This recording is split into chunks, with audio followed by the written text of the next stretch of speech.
이 아침에 선포할 하나님의 말씀은 사도행전 13장 13절에서 16절까지 말씀 봅니다. 사도행전 13장 13절에서 16절까지 한 구절씩 교독하고 16절은 함께 한 목소리로 낭독하겠습니다. 바울과 및 동행하는 사람들이 바보에서 배 타고 밤빌레아에 있는 버가에 이르니 요한은 그들에게서 떠나 예루살렘으로 돌아가고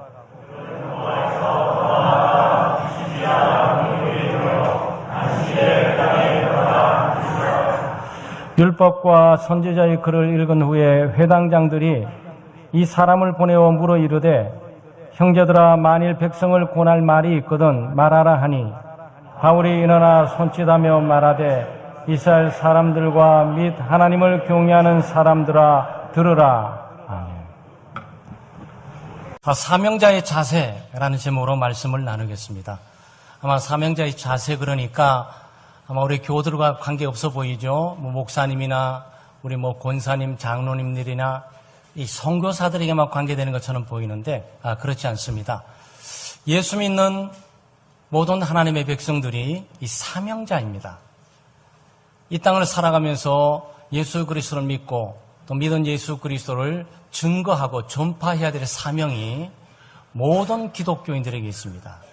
그래서 모든 기독교인들은 복음 전파자이며 복음의 사명자임을 우리가 알게 되는 거죠.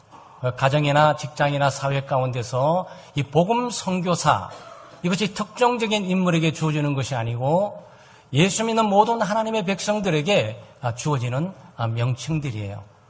더구나 저희들이 예수 믿고 또 신앙생활 하다 보면 우리가 집사 직분, 또 교사 직분, 구역장 직분, 선교회장, 선교임원, 또 권사, 장로, 목사, 전도사, 강도사 다양한 직분을 우리가 맡으면서 그 책임과 의무를 감당하는 우리가 소위 사명 감당하는 사람들이 되는 거죠. 그래서 오늘 사명자의 자세를 오늘 우리가 세 사람을 통해서 배울 수가 있습니다. 본문 가운데 마가 요한이 나오고 바나바와 사울이 나오고 특정적으로 우리에게 사울이 정말 우리의 사명자의 모습을 우리에게 보여주고 있습니다.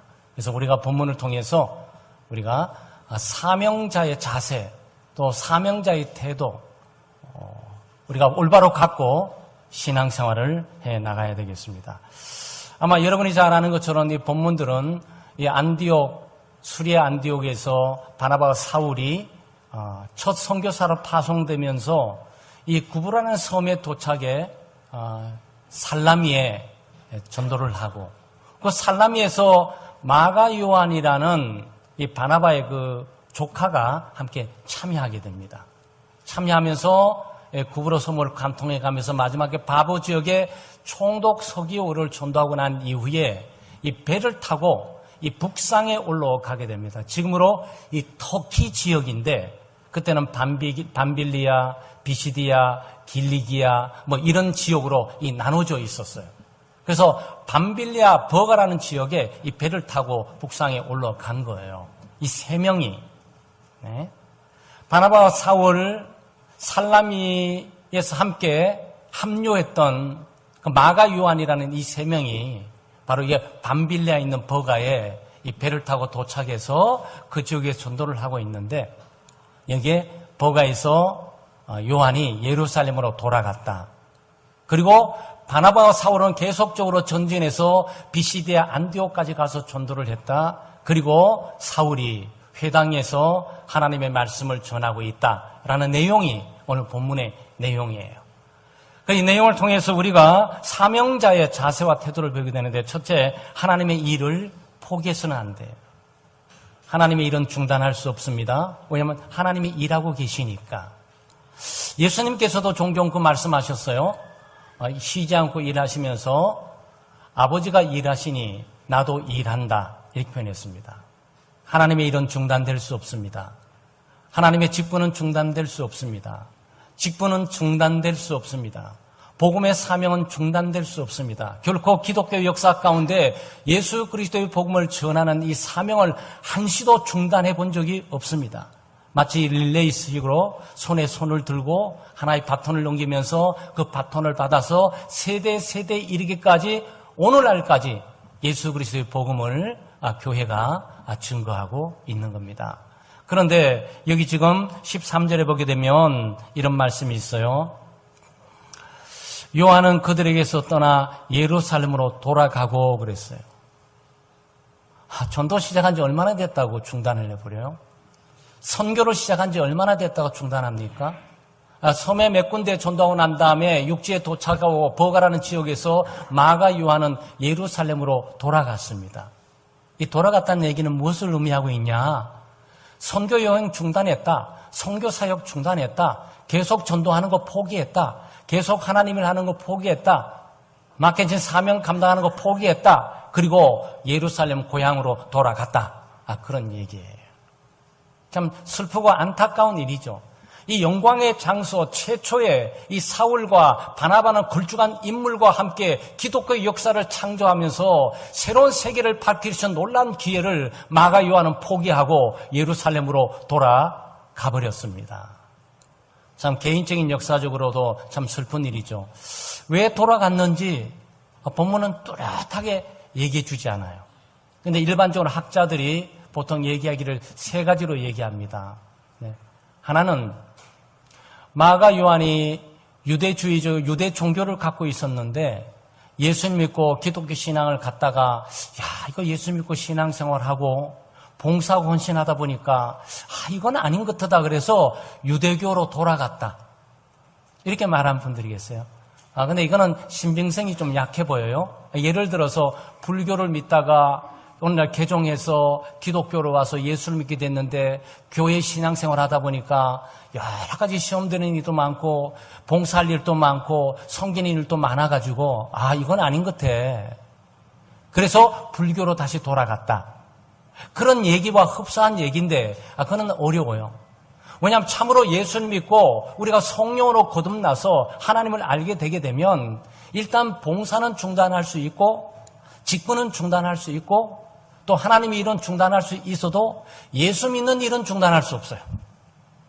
한 번 예수 믿으면 영원히 성령의 이끌림을 받고 영원한 하나님의 나라로 가게 되죠. 그러니까 이 내용은 받아들일 수가 없습니다. 그러면 두 번째는 왜 갔을까? 향수병 때문에. 이거는 상당히 일리가 있어요. 이거는 우리 경험을 하고 있는 것이고 또 선교 사역 가운데 전도 사역 가운데 또 봉사하면서 많이 느끼는 거예요. 정말 너무 여행이 힘들다. 이거 새로운 지역을 계속 가야지, 새로운 사람을 만나야지, 또 음식을 새로운 걸 먹어야지, 거기다가 큰 보수나 어떤 대가도 없는데 그냥 누가 돈 주는 사람도 없는데 계속 이 일을 감당해 나가야지. 또 마가 요한은 바나바의 조카라 그랬어요. 족보상 조카니까 삼촌이 조카를 섬겨야 됩니까? 조카가 삼촌을 섬겨야 됩니까? 그러니까 빨래도 해야 되지, 먹을 거 챙겨야지, 입을 거 챙겨야지, 잠자리 챙겨야지. 이건 누가 해야 될 것 같아요? 마가 요한이 해야 되지. 그러니 고달퍼요. 힘들어요. 어렵습니다. 그리고 여러 가지 다니다 보니까 고향 생각도 나고 부모 형제 생각도 나고 이웃 생각도 나고 친숙한 거리 생각도 나고 소위 이것을 뭐라 그러죠? 향수병이에요. 아마 해외에 살아보신 분은 알지만 해외 산에 3년이 고비예요. 3년 동안 고향 생각이 납니다. 3년을 약간 넘어가게 되면 잊은 듯하게 하나님이 망각의 은혜를 주셔가지고 그걸 잊어버리면서 정착하고 살아갈 수 있는데 3년 동안은 매일 부모 생각, 형제 생각, 가족 생각, 친구 생각, 이 한국에 두고 있는 교회 생각 이런 것들이 나요. 그러니까 마가 요한이 참지를 못한 거죠. 향수병 때문에 갔다. 이건 그럴 수 있어요. 예수 믿고 신앙생활하면서 봉사하고 헌신하고 충성하고 살다가도 너무 힘들다. 집사직분 너무 힘들다. 장로직분 너무 힘들다. 권사직분 너무 힘들다. 구역장직분 너무 힘들다. 내년에 쉬고 싶어. 또 쉬어야지. 능히 중단할 수 있습니까? 네, 그럴 수 있어요. 우리는 마가 요한의 인물을 바라보면서 왜 이 사람이 위대하고 놀라운 바나바와 이 사울이라는 걸쭉한 인물과 함께 기독교의 역사를 여는 새로운 역사의 장을 여는 이 무대에서 사라졌을까? 네, 육신적이고 안타까운 마음이 있지만 좀 편안히 살고 싶어갖고 좀 조용히 예수 믿고 싶어갖고 아무도 거침 것이 없이 책임 맡은 것이 없이 그냥 조용히 편하게 살고 싶어서 능히 그럴 수 있어요. 네. 중단하게 됩니다. 사명을 중단하게 되고 직분을 중단하게 되고 맡겨진 일들이 힘들고 어려울 뿐만 아니고 안락하고 평안한 삶이 좀 그리워서 그것을 잠시 머물고 싶은 생각이 있을 수가 있어요. 또 마지막 한 가지는 바나바가 사울을 인도했습니다. 바나바라는 인물이 사울을 인도했고 사울을 예루살렘 교회를 소개시켜줬어요. 바나바가 이 사울을 감싸면서 이 안디옥 교회로 사역을 초청하고 불렀던 사람이에요. 지금 바나바와 사울이라는 인물이 바나바 사울 이렇게 나오지만 이제는 한두 장만 거치게 되면 사울 바나바 이게 사람이 바꿔지게 됩니다. 그러니까 이 주도권이 바꿔지게 되는데 지금까지 삼촌 바나바가 선교 사역 가운데 앞장서서 모든 것들을 주도하고 인도하고 갔었는데 이제는 사울이 앞장서 가게 되니까 조카 입장에서 약간 틀리는 거예요. 섭섭한 거예요. 이거는 아닌 것 같아. 나는 삼촌 바나바를 따라서 여기까지 와서 교회까지 와서 구역에 참석하고 선교에 참석하고 봉사하고 충성하는데 내 삼촌이 회장 자리에 가만두고 다른 사람이 회장이 돼버렸어. 불만이 생겼어요. 그래서 화가 나서 견딜 수가 없어. 일은 계속 진행할 수가 없어. 불만이 있어 중단하고 돌아가 버렸다. 여러분 그럴 수 있습니까? 그럴 수 있어요. 네, 교회를 하다 보면 자기가 좋아하는 사람, 선한 사람이 임원이 되고 회장이 될 때는 열심히 도울 수 있어요. 그런데 자기가 싫어하는 사람이 회장이 되게 되면 협조를 안 해. 참석도 안 해. 이럴 수 있습니까? 이럴 수 있어요? 네, 그럴 수 있어요, 우리가. 어쨌든 이 두 가지 이유, 향수병 때문인지 편안하게 살고 싶기 때문인지 자기의 마음에 들지 않는 사람이 앞장서 있는 것 때문인지 모르지만 중단한 것은 큰 실수예요. 이거는 사명자의 가져야 할 태도가 아니에요. 사명자는 사람을 보고 일하는 것이 아니고 하나님을 보고 일하는 것이고 또 사람을 보고 일하는 것이 아니고 내게 맡겨진 일, 그 사명 바라보고 일하는 거예요. 일에 집중하는 거죠. 네. 한국 속담에 가다가 중지하면 아니간만 못하다 그랬어요. 예수 믿다가 중지하면 안 믿은 것보다 못해요. 직분마다 감당하면서 중단하면 직분 안 맡은 것보다 못해요. 옛날의 속담이지만 기독교적인 삶에 적용하면서 얼마든지 우리의 삶 속에 적용할 수 있어요. 물론 교회적인 삶의 직분과 책임과 의무뿐만 아니고 이 세상 속의 가정 속에서도 그렇고 또 직장 속에서도 그렇고 학교 속에도 자기에 맡겨진 책임이 있지 않겠어요. 아마 책임이 너무 무거워서 특별하게 건강에 어려움이 있다거나 가족 간에 큰 재난이 있고 사고가 났다거나 이런 것이 아니면 우리는 마가처럼 하나님 일을 중단해서는 안 됩니다. 멈춰서는 안 되죠. 포기해서는 안 되는 겁니다. 아마 여러분 신앙생활 하시면서 올 2019년도 한 해도 가고 또 새생명 축제도 하고 아마 여러분이 일들이 많이 있어서 봉사하고 신나는 분도 계시고 또 새로운 일들에 대한 기대를 갖고 계신 분도 계시고 어떤 분은 편안히 좀 신앙생활 하고 싶은데 이거 너무 무겁지 않냐 이런 분도 계실 것이고 다양하게 있을 거예요. 또 여러 가지 직분, 교사 직분, 구역장 직분, 선교회 회장과 임원의 직분, 또 집사와 권사의 직분, 그리고 이 장로나 목사의 직분, 모든 직분들이 우리 가지고 있어요. 여러분 직분 맡고 하나님의 일 소명을 감당하는 일이 평탄하고 쉽습니까? 아니에요. 모든 일이 작은 것인지 큰 일인지 뭔가를 맡게 되면 맡는가 책임감이 생기게 되고 의무감이 생기게 되고 마음에 부담감이 있어요. 우리는 그것을 거룩한 부담감이라고 합니다. 우리를 억누르고 우리의 삶을 그대로 살지 못하게 하는 것이 아니고 거룩한 부담감을 가지고 생산적이고 창조적이고 도전적이면서 살아갈 수 있는 기회를 얻게 되는 거죠. 혹시나 우리 가운데 짐이 무거워서 포기하고 싶어 중단하고 싶은 일이 있다면 중단하지 마세요. 기도하시면서 인내하고 참고 견디고 계속 가야 돼요. 마가 요한 너무 아쉬워요. 물론 디모데후서 마지막에 보게 되면은 그 디모데후서 마지막에 는 바울 사도가 이 사울이 마가를 데려오라고 그때 요청하고 있는 건 사실이에요. 근데 시간이 많이 지난 거지. 그동안 중단됐던 거죠. 이 중단이 어디까지 가는 줄 아세요? 조금 더 가다 보면 1차 전도 여행 끝나고 2차 전도 여행 가는데 이 바나바와 사울이 분리되는 일을 하는 결정적인 역할이 이 사람으로부터 시작되게 됩니다. 물론 양쪽 다 옳아요. 2차 전도 여행 가게 될 때 바나바가 조카가 좀 생각이 나는 거예요. 회개 기회를 주자. 2차 전도 여행 때 다시 데려갑시다. 그러니까 사울이 단호하게 끊습니다. 아닙니다. 주님을 부인하고 자, 육신적으로 인간적으로 생각하고 단정지고 같은 것들을 더 이상 하나님의 일에 합류시킬 수 없습니다. 이 논쟁 가운데가 둘이가 분리돼서 일을 해나가게 됩니다. 만약 이때 합류하고 버가뿐만 아니고 비시디아 안디옥까지 계속적으로 전진에 함께 갔다면 마가 개인뿐만 아니고 이 세 명의 그룹에 강력한 힘이 되면서 또 하나님의 일을 효과적으로 하지 않았겠냔 말이죠. 일을 중단하는 것은 특별한 경우가 아니고서는 중단해서는 안 돼요. 건강상의 이유라든지 아니면은 가족적인 재난과 사고의 문제라든지 이런 것이 아니고는 개인적인 사적인 일이나 개인적인 유익에 관계된 일들이나 자기의 안락한 삶에 관계된 일이라면 사명을 붙드시는 게 좋아요. 네. 사명을 따라 사는 거죠. 주어진 일을 따라 사는 겁니다. 하나님의 뜻을 따라 그 뜻을 붙들고 믿음으로 살아가는 거죠. 그게 오히려 생산적이고 창조적일 뿐만 아니고 내 삶에 열매 맺는 삶으로 나가게 되는 겁니다. 두 번째는 타인의 행보에 영향을 받아서는 안 돼요. 네, 우리는 바나바와 사울을 통해서 배울 수 있습니다.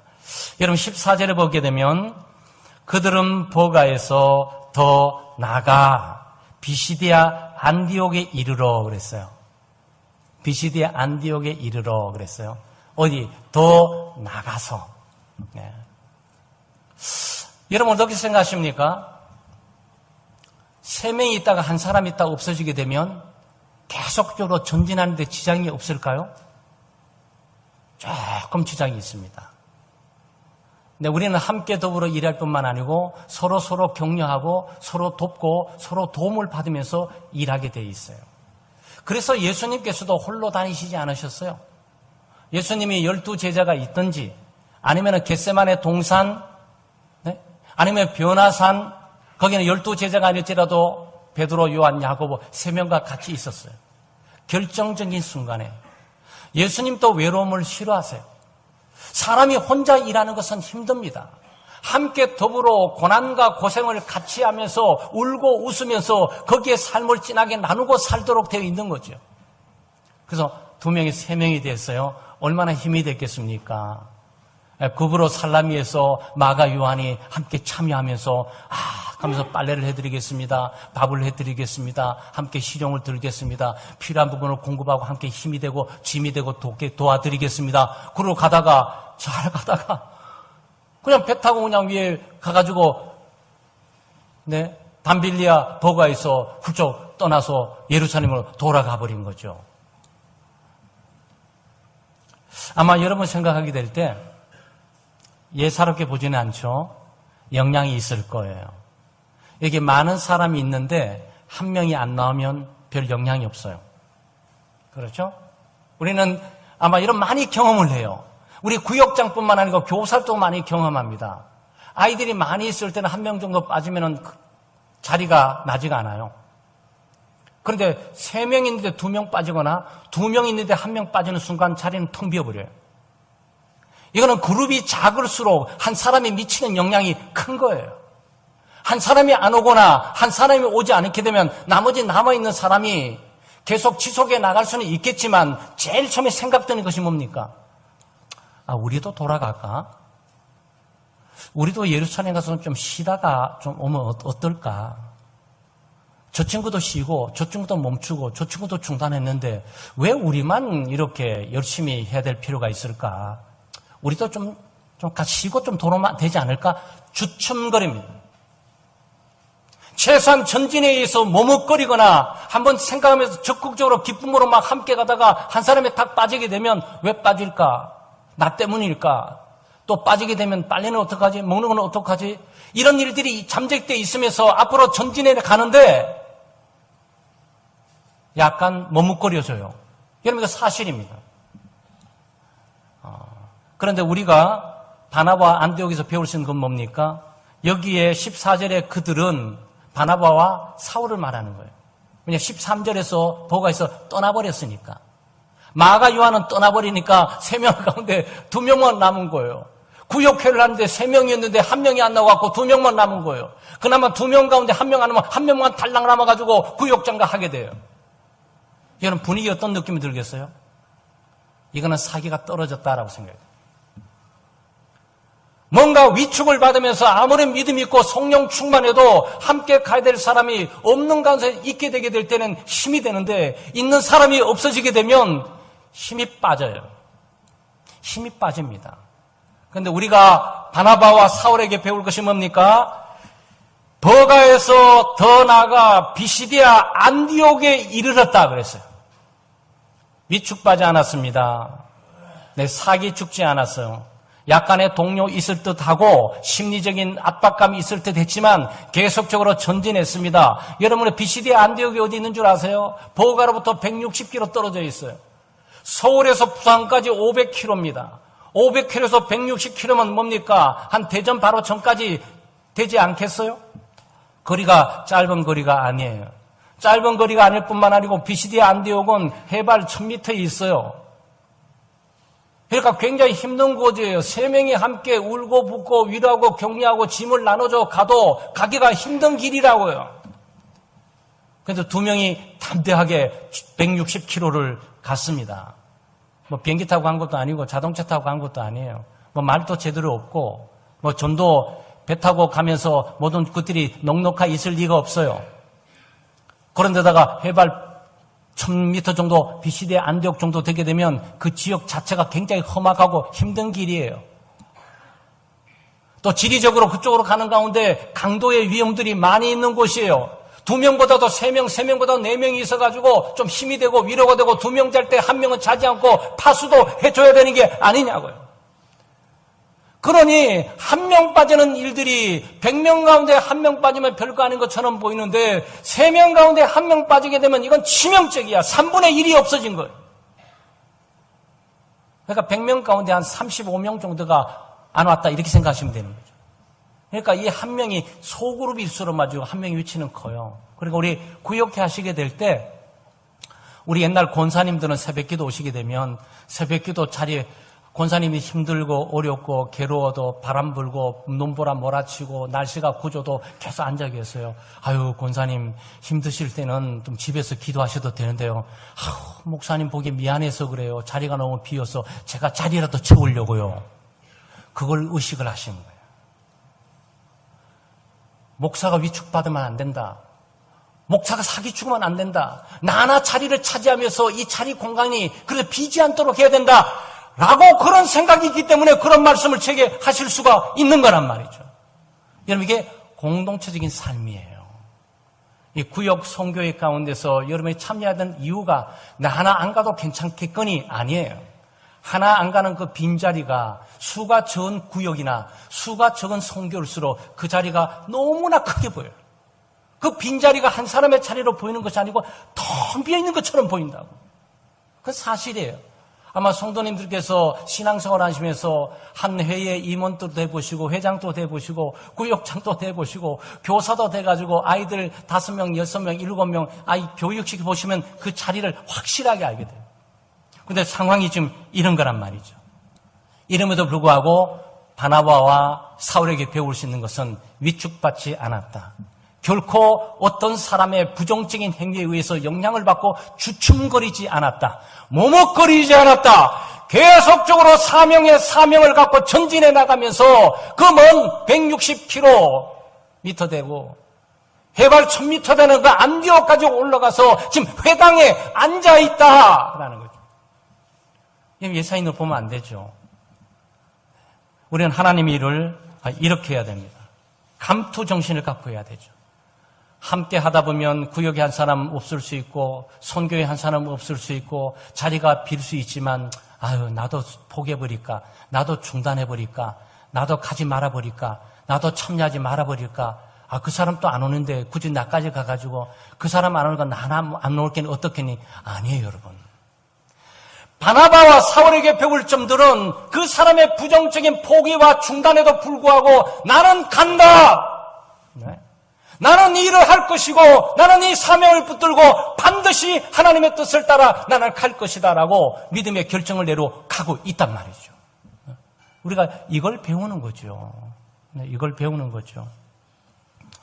예수님께서도 이 질문을 한 적이 있어요. 예수님의 주변은 12제자뿐만 아니라 70인의 전도 특공대도 있고 12제자 가운데 또 3명이 꼭 따라다녀요. 베드로, 요한, 야고보는 변화산이나 겟세마네 동산까지 따라가서 거기 함께 살고 웃고 울고, 근데 기도는 같이 하지 않았어요. 그 예수님께서 겟세마네 동산에서 좀 깨워서 기도할 수 없었더냐, 나 정말 잠 안 자고 기도하고 있다, 그러니 너희도 같이 기도하면서 함께 해보자 라고 이렇게 했습니다.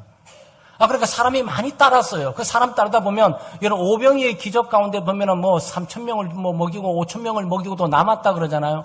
그러니까 그 당시에는 예수님을 따라다니던 사람이 한 5,000명, 그것도 남자만 얘기하고 있는 거니까, 아이들이나 여성까지 치면은 보통 한 10,000명 이상도, 15,000명 이상도 된다고 보시면 돼. 15,000명이 지금도 작은 인원이 아니에요. 근데 예수님이 가는 곳마다 그 인원들이 몰려왔다고. 기적을 행하시고 능력을 행하시고 죽은 사람을 살리시고 병든 사람을 고치게 되고 귀신을 추방하게 될 때 그 능력에 감동되어서 전부 따랐는데, 예수님이 말씀하실 때는 다 갔어요. 예수님이 말씀하셨습니다.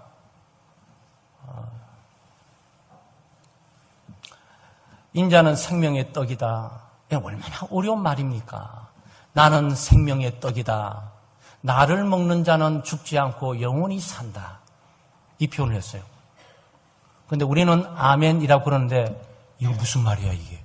이게 무슨 말이야?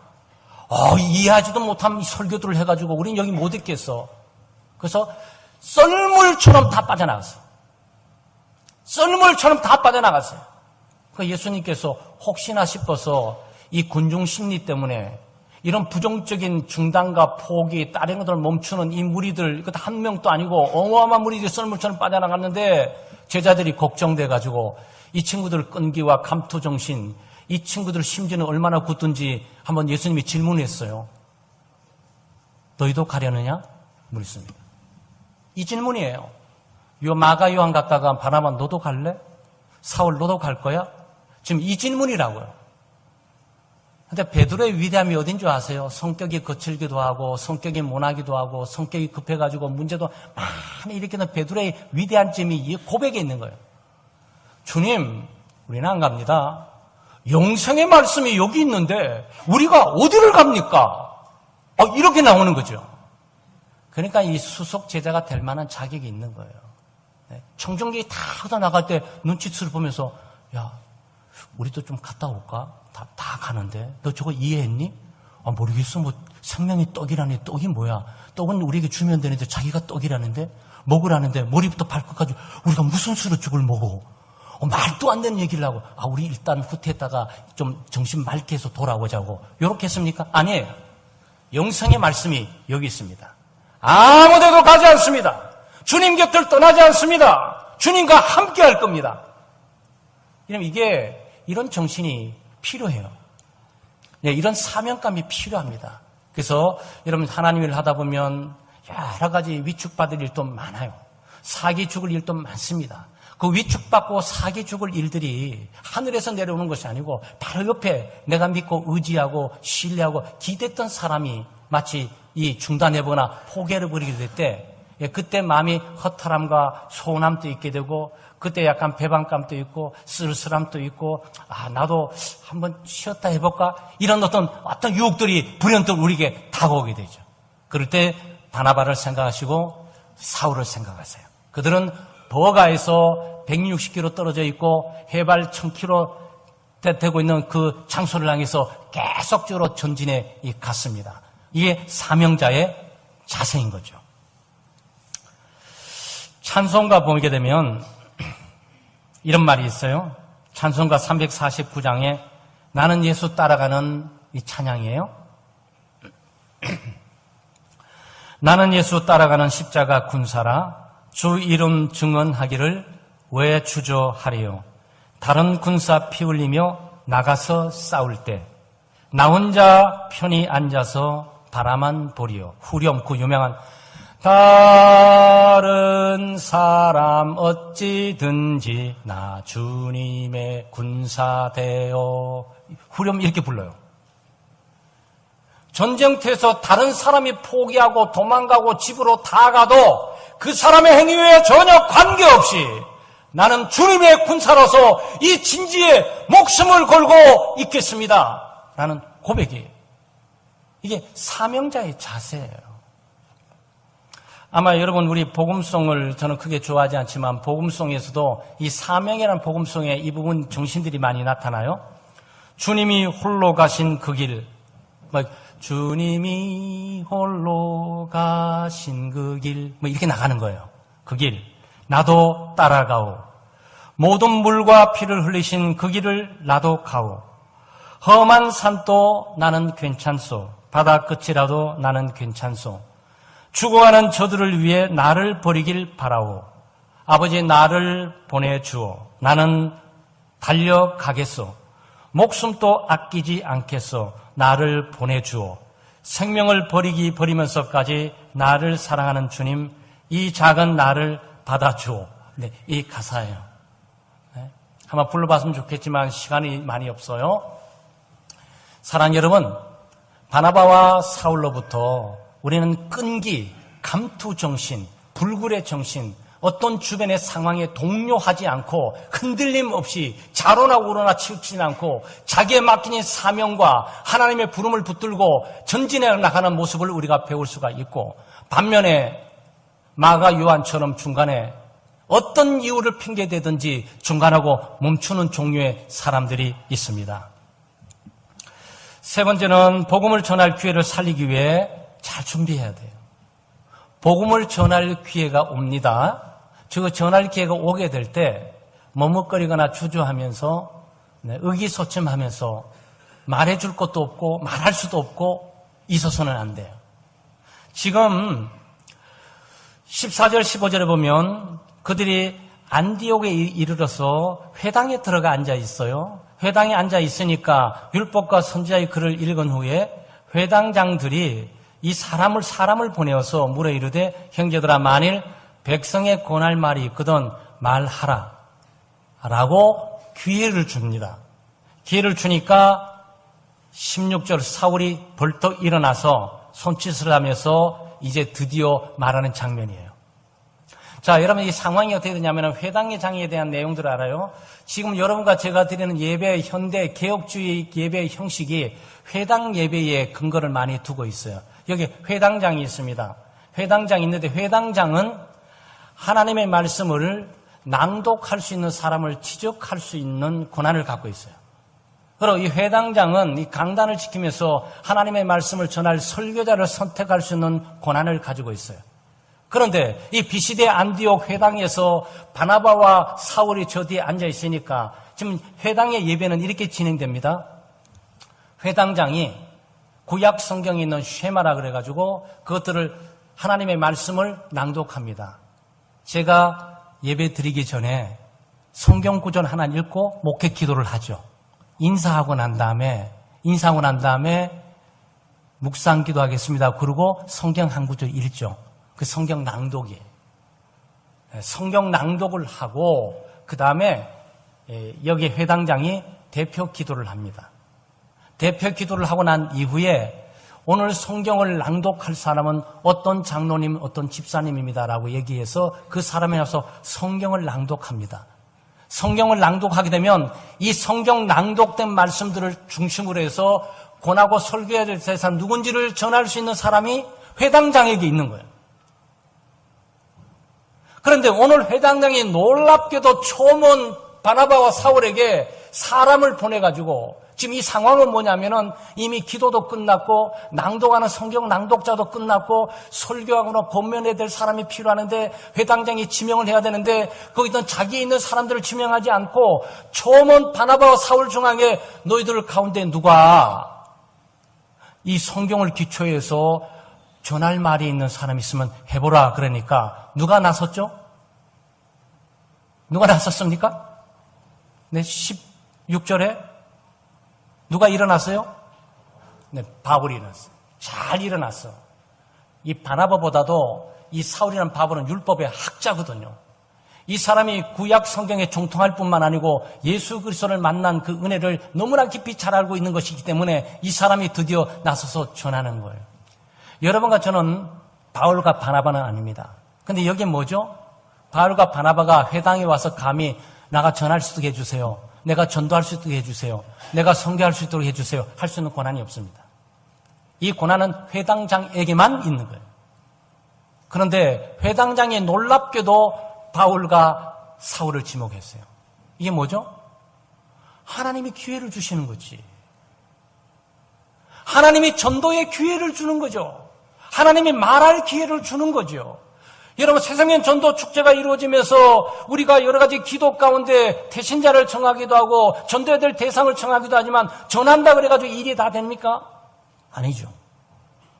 만날 수 있는 기회도 줘야 되고 만나면 뭐 합니까? 혹시 기독교에 대해서 뭐 얘기 좀 해주시겠어요? 교회가 뭐죠? 난 솔직히 교회 생활 잘 모르겠는데 자기 교회 생활 얘기해 줄 수 있겠어? 그리고 뭐 복음 그러던데 복음이 뭐야? 자기는 교회 나면서 알잖아. 이게 뭐예요? 동일하게 바울과 이 바나바가 전할 수 있는 기회를 얻는 것처럼 하나님께서 우리에게 삶의 현장 가운데 전할 수 있는 기회를 반드시 주게 돼 있어요. 그 기회를 잃으시면 안 돼요. 그걸 말씀드리고 싶은 거예요. 그 기회를 잃으시면 안 돼. 이 사명자와 하나님이 하는 사람들은 바로 그 일들에 대한 집중을 하고 있는 거죠. 사울이 일어나서 전도를 했는 것들이 이제 앞으로 우리가 쭉 뭘 전했을까? 사울이 그 구약 성경 근거에서 뭘 전했을까라는 것은 우리가 계속적으로 매주마다 우리가 다시 보게 될 거죠. 그럼 오늘 우리가 배울 수 있는 것은 뭐냐? 하나님께서 내게 전도의 기회를 줄 때 전도할 수 있어야 한다는 거. 입을 열어서 말해줄 수 있다는 거. 여러분, 네 가지로 여러분 사용할 수 있어요. 한 가지는 우리 창대교회 제자훈련 가운데 11가지 성경 구절만 외우고 있으면 그 성경 구절을 중심으로 전도할 수 있습니다. 안 되는 곡절을 붙들고 잡아다 전도하는 것도 아니고 전도받기 싫은 사람 잡아다가 전도하는 것도 아니고 자기가 물어보니까. 여러분, 하나님께서 은혜를 주시게 되면 말이죠. 바로 이런 기회를 갖게 되는 거예요. 기독교가 뭐야? 교회 나면 뭐 하는데? 네? 복음이 뭔데? 하늘나라는 있어? 하늘나라에게 설명해봐. 뭐 구원군, 기독교는 뭘 구원받는다는 거야? 여러분이 물어보게 될 때 뭘 어떻게 해야 되겠어요? 바로 여기에 우리가 전도하는 하나님의 백성들이 전도할 내용을 숙지하고 있을 필요가 반드시 있어요. 준비해둬야 되는 거죠. 그래서 이 사울은 머뭇거리지 않고 주저하지 않았어요. 즉각적으로 나가지고 이 근거를 해고 예수 그리스도의 복음을 전했습니다. 예수도 복음은 복잡하고 먼 것이 아니에요. 하나님은 사랑이시고 우리는 타락하고 오염되어 있고 타락하고 오염된 죄인으로서 우리는 우리 스스로 구원받은 능력과 힘을 갖고 있지 못하고 죄의 삭은 사망이고 죽음이고 심판인데 하나님께서 우리를 구원하기 위해 독생자 예수 그리스도를 보내주셨고 그리스도께서 십자가 못 박혀 죽으심으로 우리가 죽어야 될 죄의 값인 죽음과 저주 형벌을 다 갚아주심으로 그 예수 그리스도를 믿기만 하면 죄 사함을 받고 구원 얻게 된다. 믿으세요. 이거예요.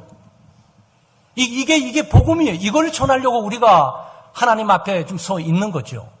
근데 이게 11구절이 있는데 11구절을 외워뒀다가 하시는 방법이 하나 있어요. 그래서 뭐 제자훈련 가운데 공부하시는 분들은 그렇게 외우고 계시는데 다시 한번 새생명 전도 축제를 통해서 한번 다시 끄집어내서 쭉 생각해 보실 필요 있고 또 하나는 외울 힘과 능력이 없는데 어떻게 외우라는 거야? 네, 성경을 사용하시면 돼요. 성경 한 구절, 요한복음 3, 예를 들어서 로마 3장 23절 가게 되면 죄의 삭은 사망이요. 근데 죄의 삭은 사망이도 우리는 죄인이고 죄의 값은 반드시 죽음을 당한다. 그 다음 가야 되잖아요. 그 구절 옆에다가 로마서 6장 23절 적어두시면 돼. 그럼 로마서 6장 23절을 가게 되면 네, 거기에 또 나와요. 또 그 다음에 로마서 6장 23절 그 옆에다가 또 히브리서 9장 27절을 또 적어요. 한번 죽는 것을 사람에게 정하신 것이 후에는 심판이 있으니 심판을 얘기해 주기 위해서. 그래서 구절 뒤에마다 하나씩. 이단들은 너무 잘해. 아니 이단들은 말이죠. 말도 안 되는 성경 구절을 가지고도 엄청나게 많이 아는 것처럼 말이죠. 막 해는 거예요. 근데 여러분과 제가 갖고 있는 성경은 완벽합니다. 그리고 구절 뒤에다만 적어둬도 시간만 되면 궁금해하고 관심 있고 열린 마음을 갖고 듣고자 하는 사람들에게는 한 구절 가서 얘기해주면 구절 옆에 또 쓰여져 있으니까 그 구절로 가면 돼요. 그 구절로 가게 되면 또 거기 설명해주면 또 그 구절 다음 구절로 가야 돼 쓰여 있으니까 하시면 돼요. 그 방법이 또 하나 있어요. 그것도 어렵다. 목사님 그것도 안 됩니다. 전도지를 갖고 다니셔야 돼요.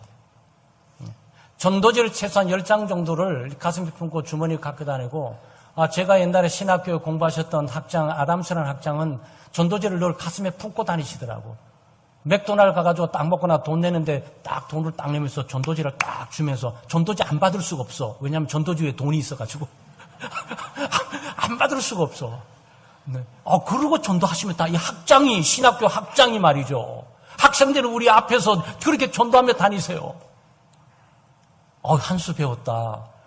야, 교수님이나 목사님이나 이 전부 전도들 열심히 해야 된다. 갖고 다니면서 분명히. 그러면 전도제는 뭡니까? 전도 내용이 들어있어요. 그러니까 궁금해하는 사람에게 우리는 죄인이고 죄산 사망이고 우리는 심판을 받고 그리스도께서 우리를 십자가에 못 박혀 죽으셨는데 믿기만 하면 돼. 믿기만 하면 우리 죄 용서함을 받고 그 성령께서 역사하시면 믿어지는 거죠. 성령께서 역사하지 않으면 잃는 걸로 끝나는 거고 우리의 임무는 거기서 끝나는 거예요. 우리가 영혼을 주님께로 인도할 수는 없어요. 우리는 내용을 전해줄 수 있지만 이것을 믿게 할 수 있는 능력과 힘은 우리가 갖고 있지는 못합니다. 그건 성령께서 하시는 거죠. 근데 그 성령은 우리가 전하는 하나님의 말씀을 기초해서 말씀을 통해서 역사를 하는 거란 말이죠. 그러니까 그 기회를 하나님 앞에 드린 거죠. 목사님 듣고 보니 좀 괜찮은 방법도 있겠네요. 근데 정말 저는 성경 외우는 것도 아니고 성경 읽어주는 것도 아니고 전도지도 귀찮고 힘들고 다니기도 잊어버리고 힘듭니다. 마지막 4번째 가장 쉬운 거 간증하시면 돼요. 간증은 없을 수가 없어요. 모든 예수 믿는 사람들은요. 예수 믿기 전에 살았던 삶이 있고 예수를 믿을 때 그 상황들 예배를 통해서 찬양 통해서 집회를 통해서 부흥사경을 통해서 수련회를 통해서 기도를 통해서 그때 예수를 믿게 된 어떤 일단의 그 상황들이 있었어요. 절대 잊을 수가 없지. 여러분 예수 믿었던 순간을 잊을 수 있습니까? 절대 잊을 수 없죠. 다른 거 다 잊어버려도 생일을 잊어버려도 내가 예수를 믿게 됐던 그 상황 그 순간을 어떻게 잊어버릴 수 있습니까?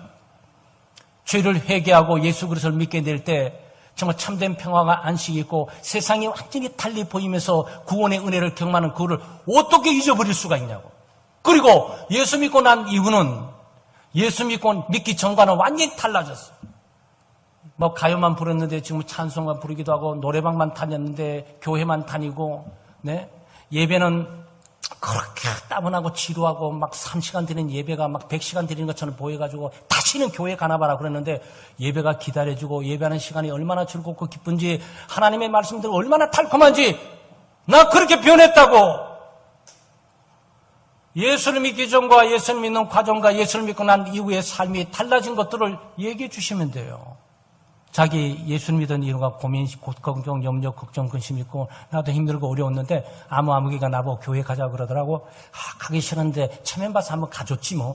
근데 가다 보니까 마음의 평안도 있고 이게 내가 생각하는 종교라는 개념만이 아닌 뭔가가 있는 것 같아 다니다 보니까 어느 날 말씀을 통해서 내가 죄인임을 깨닫고 내가 예수를 믿게 된 거야. 예수를 믿게 되니까 세상이 다르게 보이더라고. 염려, 걱정, 근심 우리 없어진 건 아니야. 다 똑같은데 내가 다 이길 수 있는 거더라고.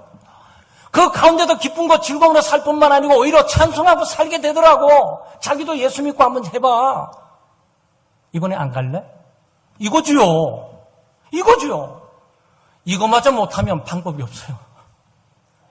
사랑하는 여러분, 오늘 이 사울을 통해서 배울 수 있는 것은 전도의 기회를 하나님께 주게 되게 될 때 자녀가 물어볼 수도 있고요. 남편이 물어볼 수도 있고요. 아내가 물어볼 수도 있고 그래 기독교가 뭔데? 생뚱맞게 얘기하면, 여보, 마음이 열렸구나. 잠깐만, 기독교에 대해서 내가 얘기해 줄게. 앉아봐. 앉아. 차 한 잔 끓여주면서 시작하시면 돼요. 기독교는 능력이더라고. 내가 변화된 건 못 봤어? 예수 그리스도가 나를 변화시킨 거야. 그러니까, 얘기하면, 그렇지. 이 양반은 옛날에 나랑 살 때는 안 그랬는데, 지금 정말 많이 변했지. 이상하다 그러는데, 그거구나. 그러니까, 여러분, 이거 전도예요, 이런 게.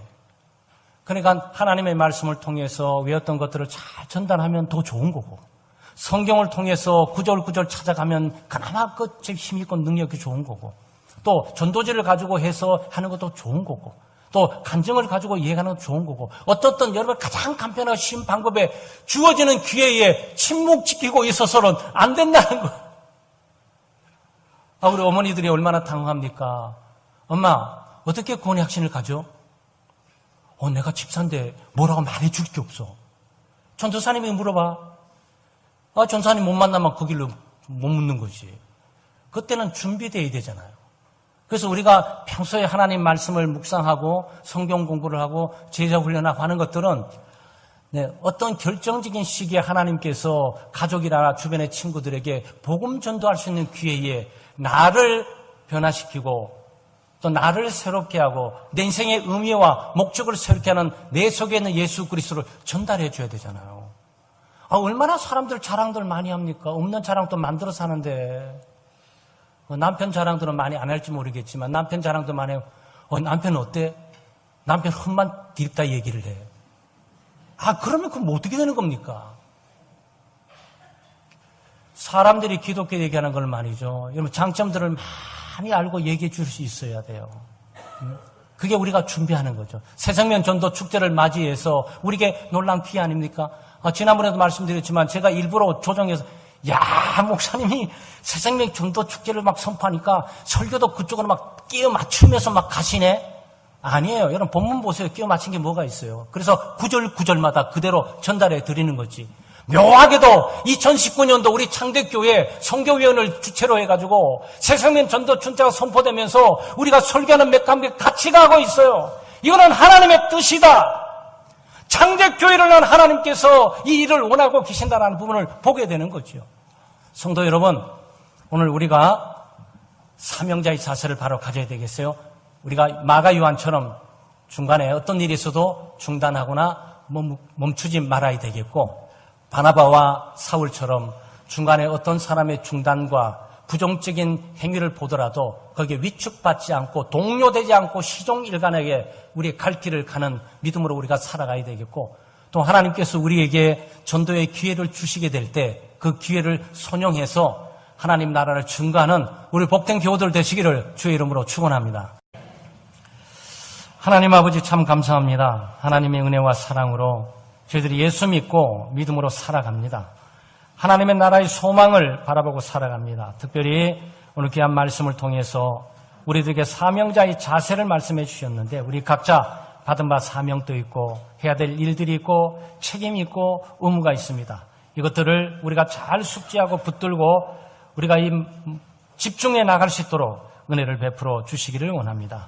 중단하지 않게 해주시고 머뭇거리지 않게 해주시고 주저하지 않게 해주시고 주변의 군중 심리에 의해서 흔들리지 않게 해주시고 요동치 않게 해주시고, 또 주님의 선하신 복음을 증거할 수 있는 기회가 주어지게 될 때 우리가 담대하게 증거할 수 있는 준비도 갖게 하시고 또 담대하게 전할 수 있는 용기도 저희들에게 허락해 주시옵소서.